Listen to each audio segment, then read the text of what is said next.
Exam के लिए काफ़ी इंपॉर्टेंट होगा अगर आप एमपी पुलिस एग्ज़ाम की प्रिपरेशन कर रहे हैं दोस्तों। चलिए देखते हैं आज का पहला प्रश्न, मांडू कहाँ स्थित है।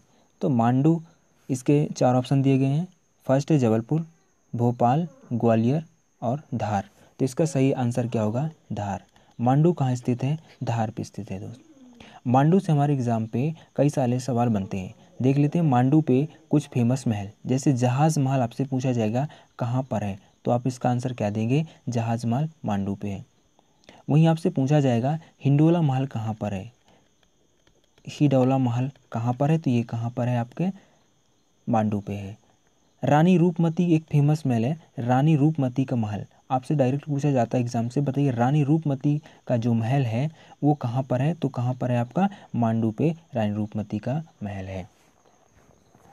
इसी प्रकार देखिएगा जबलपुर के बारे में देख लेते हैं कि जबलपुर किसने बसाया। तो जबलपुर को राजा मदन शाह ने बसाया। जबलपुर पे कुछ फेमस प्लेस हैं, जैसे जबलपुर पे भेड़ा घाट, भेड़ा घाट का आप नाम सुने होंगे।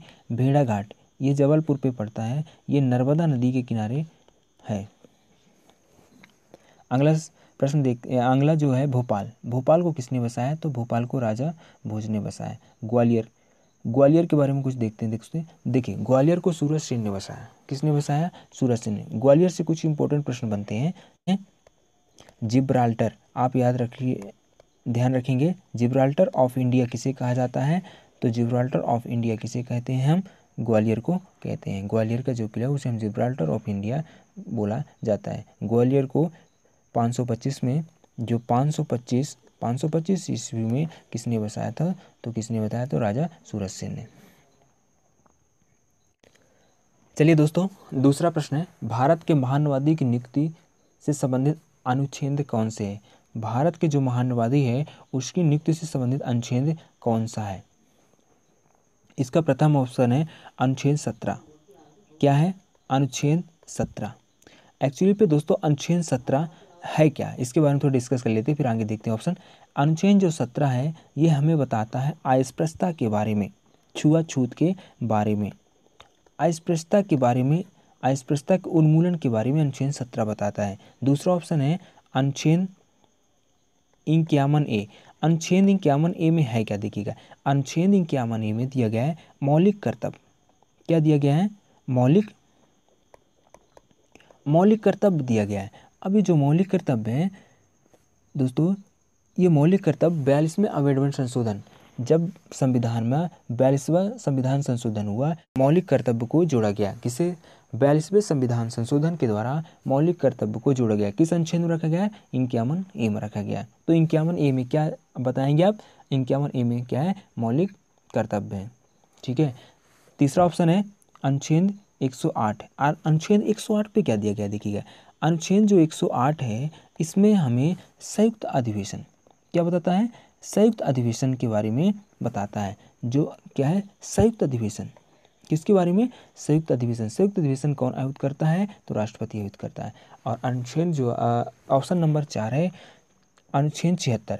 अनुच्छेद 76 पे ही महानवादी की नियुक्ति से संबंधित प्रावधान दिए गए हैं। तो इसका आंसर क्या होगा? ऑप्शन नंबर 4 होगा। चलिएगा फ्रेंड अगला प्रश्न देखते हैं। भारतीय संविधान की दल बदल है, यहाँ कर लीजिएगा आप 10वीं अनुसूची। क्या कर लेंगे? 10वीं कर लीजिएगा, 10वीं अनुसूची कर लीजिएगा, इस दल बदल की जगह 10वीं अनुसूची। और चौथा ऑप्शन है 11वीं अनुसूची। तो भारतीय संविधान की किस अनुसूची में दल बदल से संबंधित प्रावधान है? तो आप क्या बोलेंगे? इसका आंसर क्या होगा आपका? 10वीं अनुसूची। इसका जो प्रथम ऑप्शन है 8वीं अनुसूची, इस पर क्या बताया गया उसके बारे में देख लेते। देखिए जो प्रथम 8वीं सूची है इसमें 22 भाषाओं का उल्लेख है। जो 8वीं सूची है इसमें 22 भाषाओं का उल्लेख है। दूसरा ऑप्शन जैसे प्रथम अनुसूची, तो प्रथम अनुसूची पे क्या है? प्रथम अनुसूची पे है 29 राज्य तथा 7 संघ शासित प्रदेशों के बारे में बताया गया। इस टाइम पर हमारे पास कितने राज्य भी बचे हैं? 28, क्योंकि जम्मू कश्मीर को क्या कर दिया गया है? 2 केंद्र शासित प्रदेशों में बांट दिया गया है। और जो 11वीं अनुसूची पे क्या बताया गया है? 11वीं अनुसूची में पंचायती राज के बारे में बताया गया है। किसके बारे में? पंचायती राज। देखिए पंचायती राज से एग्जाम पे कई सवाल बनते हैं, उसके बारे में थोड़ा आपको बता दूं। जो पंचायती राज है 1993 में एक संविधान संशोधन होता है। कौन सा संविधान संशोधन होता है? 73वां संविधान संशोधन होता है। और उस टाइम पर ही इस 11वीं अनुसूची में पंचायती राज को जोड़ा गया। तो पंचायती राज कब जोड़ा गया? 1993 में 73वें संविधान संशोधन के द्वारा। ठीक है, चलिए अगले प्रश्न के बारे में देखते हैं। अगला प्रश्न कौन सा है?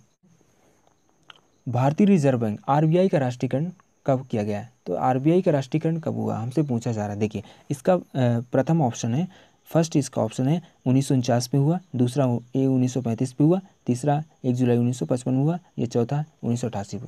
तो इसका जो सही आंसर होगा 1949 पे हुआ। कब हुआ? 1949 पे राष्ट्रीयकरण होता है। लेकिन आरबीआई जो है दोस्तों, आरबीआई की स्थापना आप क्या बोलेंगे कि 1935 में हुई। 1 अप्रैल 1935 में आरबीआई की स्थापना हो रही है। ठीक है, जो एक तीसरा ऑप्शन दिया गया 1 जुलाई 1955। अब 1 जुलाई 1955 को क्या हुआ? तो 1 जुलाई जो 1955 है, यहाँ पर एसबीआई की स्थापना हुई। किसकी स्थापना हुई? SBI, state bank of India की। और जो चौथा ऑप्शन है इसमें 1988 से रिलेटेड कुछ हैं, तो 1988 पे क्या है? 1988 पे सेबी की स्थापना हुई। किसकी स्थापना हुई? सेबी की स्थापना कब हुई? 1988 पे। चलिए नेक्स्ट प्रश्न है, हिमालय पर्वत श्रृंखला किसका उदाहरण है? तो इसके ऑप्शन दिए गए वलित पर्वत, ज्वालामुखी पर्वत, ब्लॉक पर्वत, अवशिष्ट पर्वत। तो हिमालय पर्वत किसका उदाहरण? तो हिमालय पर्वत इसका जो आंसर होगा फर्स्ट इसका आंसर होगा। कौन सा होगा? फर्स्ट। हिमालय जो है वलित पर्वत का उदाहरण है। किसका वो उदाहरण है? वलित पर्वत का। अब वलित पर्वत का उदाहरण क्यों है? देखिए जो हिमालय है ये 2 प्लेटों के बीच में स्थित है। किसके 2 प्लेटों के बीच में? जब 2 प्लेटों आपस में टकराई तो हिमालय पे कोई बहुत सालों पहले नदियाँ अपना मलबा लाकर इस पर बहा रही थी, जिसके कारण ये पूरा अवसादीकरण से भर गया था। जब ये 2 प्लेटें आपस में टकराई तो इन्हें प्लेटों का घनत्व समान था, जिसके कारण ये ज़्यादा नीचे भी नहीं जा सकी, और जिसके कारण से यहाँ पर एक फोल्ड माउंटेन या वलित पर्वत का निर्माण होता है। इसे हम क्या कहते हैं? हिमालय पर्वत कहते हैं। ब्लॉक पर्वत का उदाहरण आप देख सकते हैं, सतपुड़ा ब्लॉक पर्वत का उदाहरण है। ज्वालामुखी पर्वत जो ज्वालामुखी से आरावली एक अवशिष्ट पर्वत का उदाहरण माना जाता है। चलिए अगला प्रश्न देखते हैं, विश्व की सबसे गहरी झील कौन सी है? देखिए 6 नंबर प्रश्न है कि विश्व की सबसे गहरी झील इसमें हमसे पूछ रहा है। तो प्रथम ऑप्शन दिया गया इसमें टिटिका है, दूसरा ऑप्शन क्या है? विक्टोरिया है, तीसरा ऑप्शन क्या है? वैकाल, और चौथा मृत सागर। देखिए तो इसका सही जो आंसर होगा वैकाल झील होगा। कौन सी? वैकाल। अब वैकाल झील है कहाँ पर? ये जो वैकाल झील है ये दोस्तों रूस पे स्थित है। कहाँ पर है? रूस पे। ठीक है, तो विश्व की सबसे गहरी झील कौन सी है? वैकाल झील। ये कहाँ पर स्थित है? रूस पे स्थित है। इसके बाद हम टिटिकाका ये कहाँ पर है? एक देखिए फर्स्ट ऑप्शन में दिया टिटिकाका। एक्चुअली पे टिटिकाका कहाँ पर है? जो टिटिकाका है ये कहाँ पर है? तो दोस्तों ये आपका पेरू और बोलिविया पे पेरू और बोलिविया है, वहाँ पर पेरू और बोलिविया देशों पे टिटिकाका झील है। वहीं विक्टोरिया कहाँ पर आपको मिल जाएगी? तो केन्या, युगांडा तथा तंजानिया में आपको विक्टोरिया मिल जाएगी। ठीक है, चलिए अगला प्रश्न है, भारत की सबसे लंबी अंतर्राष्ट्रीय सीमा किस देश के साथ लगती है? पहले मैं आपको मैप दिखाता हूँ, उसमें फिर डिस्कस करते हैं। प्रथम ऑप्शन नेपाल, दूसरा पाकिस्तान, तीसरा श्रीलंका और चौथा बांग्लादेश। इस प्रश्न का जो आंसर होगा आपका कौन सा होगा? बांग्लादेश। क्या होगा इसका आंसर? बांग्लादेश। ठीक है, अब बांग्लादेश क्यों होगा? देखिए इस मैप में आपको ये इंडिया का मैप है, बांग्लादेश की जो लोकेशन है दोस्तों ये है बांग्लादेश, ये पूरा बांग्लादेश, ये है बांग्लादेश। अब यहाँ पर ये जो है इंडिया है, ये पूरा इंडिया है। कौन है ये? इंडिया। ये इंडिया का मैप है। ओके, और ये बांग्लादेश जो है ये बांग्लादेश है। अब ये इंडिया इसको तीनों तरफ से घेर रहा है, तीनों तरफ से घेरने के कारण ये ज़्यादा एरिया कवर करता है। बांग्लादेश छोटा होने के कारण लेकिन ये इंडिया से ज़्यादा एरिया कवर करता है, इसलिए सबसे लंबी सीमा किसकी लगती है? बांग्लादेश की ही लगती है। वहीं पर पाकिस्तान कहाँ पर हमसे सीमा रेखा बनाता है? तो पाकिस्तान ये है, और पाकिस्तान ये है पाकिस्तान। यहाँ पर रेड क्लिफ लाइन है, ये राजस्थान और पंजाब में हमसे बाउंड्री टच करता है। वहीं पर नेपाल कहाँ पर? नेपाल ये है, और ये बिहार से हमारे यहाँ बाउंड्री टच करता है, यहाँ उत्तराखंड वगैरह है। यहाँ पर ऊपर ये क्या है आपका? चाइना है, चाइना।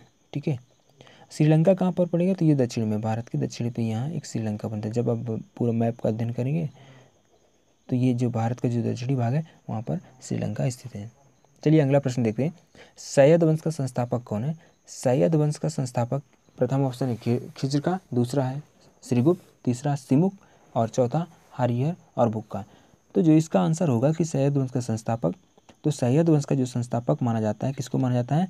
सैयद वंश का संस्थापक हम खिज्र खां को मानते हैं। किसको मानते हैं?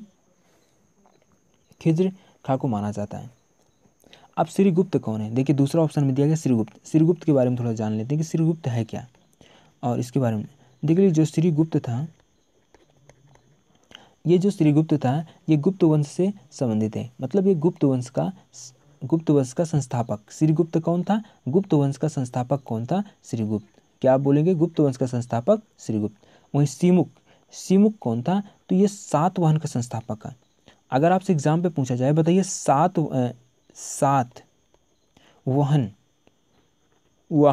सातवाहन का संस्थापक कौन है, तो आप क्या बोलेंगे? सिमुक था।